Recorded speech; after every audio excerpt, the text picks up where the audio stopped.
A very important expected question for your upcoming NET examination. Two in higher education institutions have been selected as research hub under the national initiative ANRF, that is the Advanced National Research Foundation, and these are IIT Bombay and IISER Pune. Now, as per this, they would receive a research grant of rupees 100 crores over a period of next 5 years. Now, this research grant would be for theme-based researchers.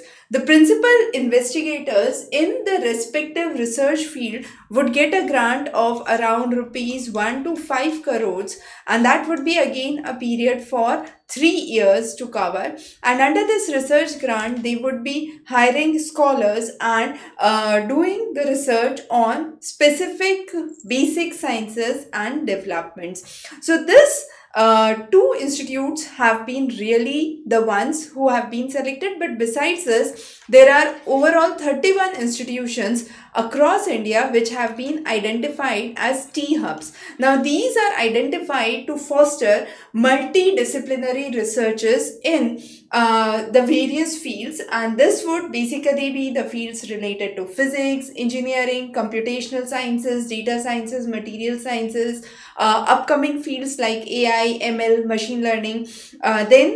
These would be actually based on the hub model, and this would be the spoke spike model.